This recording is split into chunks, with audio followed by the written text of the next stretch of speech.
반갑습니다. 8월 31일 목요일 큐티 스케치 시간입니다. 오늘 본문은 사도행전 28장 23절부터 31절까지의 말씀입니다. 오늘 본문은 이렇게 시작합니다.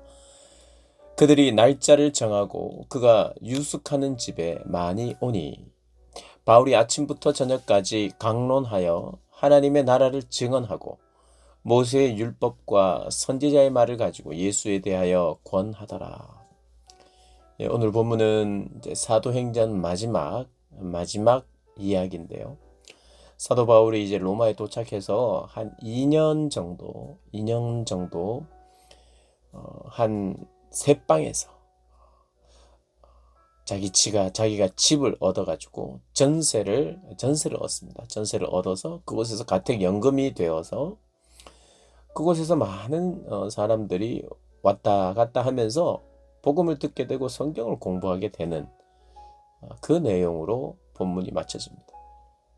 금방 읽었듯이 그 유숙하는 집에 날짜를 정하고 사람들이 옵니다. 아침부터 저녁까지 강론을 했어요. 하나님의 나라를 증언했고 모세의 율법과 선지자의 말을 가지고 예수님에 대해서 이야기를 하는 겁니다. 그러니까 성경을 다 펴고 구약과 선지서들을 이야기하면서 결국에는 예수님과 어떻게 연결이 되는지, 우리의 구원자 예수님, 그 예수님에 대한 설명이죠. 가르침이죠. 그걸 했어요. 그런데 24절을 보면 믿는 사람도 있고 믿지 않는 사람도 있다.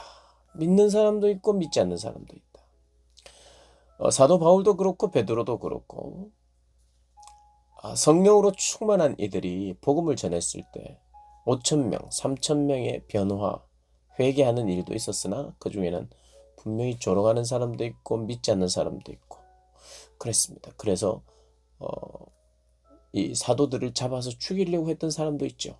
그래서 실제로 죽인 사람도 있고 순교자가 나왔죠. 그러니 믿는 자가 있는 반면 믿지 않고 대적하는 자들이 있었어요. 그것은 변하지가 않습니다. 사도 바울에게 하나님의 함께 하시는 증거가 확실하게 나타나고 또 기적이 일어나도 믿는 자가 있고 믿지 않는 자가 있었어요. 계속되는 겁니다. 또 계속되는 게 뭐냐면 그들의 핵심적인 사역이 하나님의 나라, 예수 그리스도. 그것이 그들의 이 사도들의 바울의 핵심적인 사역이었어요. 그러니까 똑같은 거 하는 겁니다. 예수님을 만나고 나서 똑같은 삶을 살아요. 지역이 다르고 사람이 다를 뿐 언어가 다르고 문화가 다르지만 그곳에 가서 똑같은 일을 합니다. 여기에도 예수님이 필요하고 이것도 하나님의 나라가 확장이 돼야 되고 가는 곳마다 그 일을 합니다. 똑같은 일을 해요. 또 결국에는 어디에서 하느냐? 세계의 중심 로마에서 하나님의 나라를 담대하게 증거하는 것으로 오늘 마쳐지죠. 어떻게 해피엔딩일 것 같습니까? 그냥 아닐 것 같습니까? 사도 바울은 결국 순교를 합니다. 그렇지만 오늘 사도행전 오늘 마지막인데요. 사도행전 마지막에 사도 바울이 순교를 다루지는 않습니다.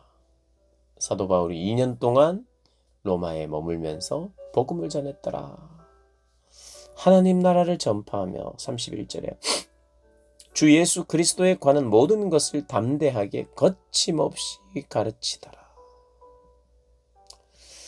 사도행전 1장 보면 마가 요한의 다락방에 집에서 모여서 성전이 아닌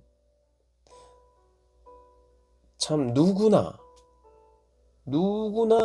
믿을 수 있는 장소, 성전 밖에, 또 특별히 집에서 마가 요한의 다락방에서 집에서 모인 그 공동체가 오늘 마지막 셋집에서 또 여러 사람들이 그곳에 모여서 하나님의 말씀을 배우고 하는 것으로 끝납니다. 집에서 시작해서 집으로 마쳐지죠. 그런데 그곳에서 무엇을 하느냐? 똑같이 하나님 나라를 전파하고 예수 그리스도에 관한 모든 것을 담대하게 이야기를 합니다. 근데 이제 오늘 본문의 그 중간에 23절에 하나님의 나라를 증언하고 예수에 대해서 권했다. 23절의 이야기를 30절에도 비슷하게 하고 있어요. 23절과 30절, 31절이 결국에는 하나님의 나라를 전파하고 예수를 전하더라는 말로 이렇게 앞뒤를 장식하고 있고, 중간에 어떤 이야기가 나오는가? 믿는 자도 있고 믿지 않는 자도 있는데, 믿지 않는 자들을 향하여 이렇게 이야기합니다.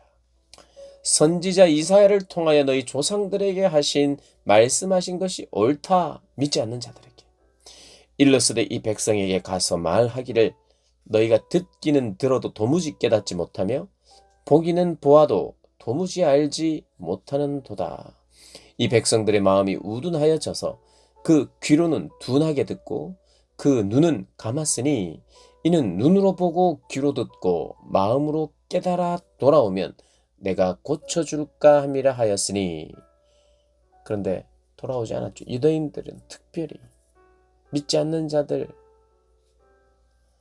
그런즉 하나님의 이 구원이 이방인에게로 보내진 줄 알라. 그래서 이방인에게 전해지고 있다. 이 시대에도 바울을 통하여 전해졌고 그 이후에도 계속해서 복음이 세계를 향하여 전해졌다. 그러면서 이제 담대하고 거침없이 가르쳤더라. 근데 어디나 나가서 돌아다니면서 복음을 전하지는 않았어요. 자기 집에 머물면서 사람들을 불러서 수많은 사람들이 오고 가면서 그리스도를 듣고 결국에는 셋집에서, 이 전셋집에서 시작됐던 예수 그리스도에 대한 그 복음을 알고자 하는 성경 공부가 온 세계를 향해서, 그리고 300년 후에는 복음으로 로마를 정복하게 되는 그런 놀라운 그 시작이 어디였는가? 바로 전셋방, 전셋집에 가택이 연금되어서 자기는 돌아다니고 움직일 수 없고 최소한의 자유만 보장되어 있는 가운데에 2년 동안 수많은 사람들을 자기 집에서, 그래서 이제 셋집이라고 하는 것, 로마에서 그의 거처를 마련해 준 것은 아니고 전셋집으로 자기의 사비, 누군가의 또 후원으로 되었을 것이라고 그렇게 이제 성경 해석학자들은 이야기를 합니다. 그것이 또 일리가 있고요. 그래서 자기의 돈으로 전세를 하면서, 전세로 살면서 그곳에서 복음을 전하는, 이것으로 마쳐집니다. 그리고 그 전에는 비슷한 양상의 삶을 계속해서 살아옵니다. 뭐 특별할 것도 없어요.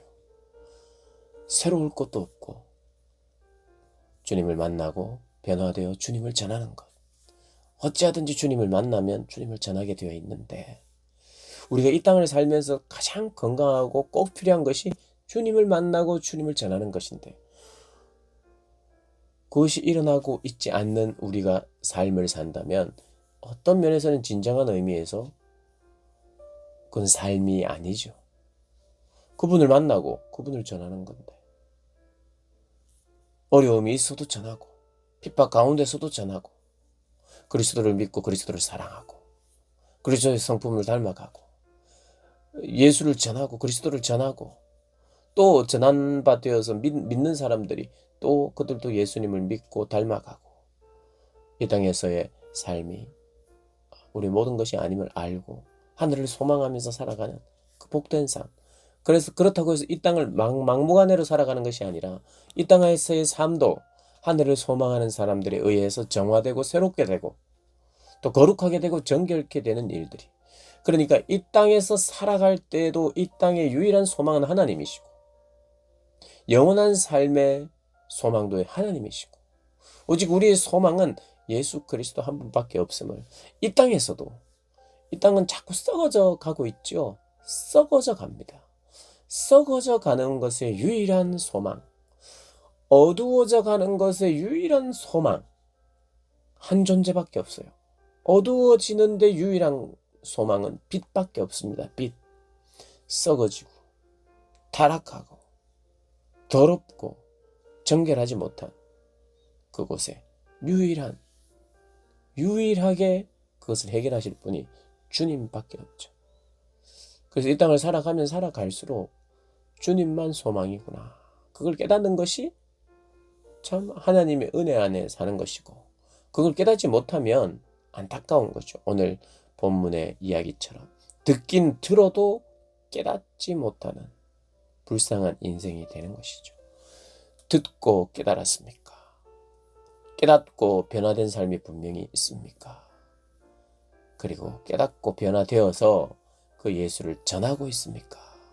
그렇지 않다면 혹시 내가 듣고도 깨닫지 못하는 그런 자리에 있지는 않는가 돌아보시면서 마지막 8월의 마지막 날, 그리고 사도행전을 닫으면서 깊이 묵상하시는 여러분 되시기를 주님의 이름으로 축복합니다.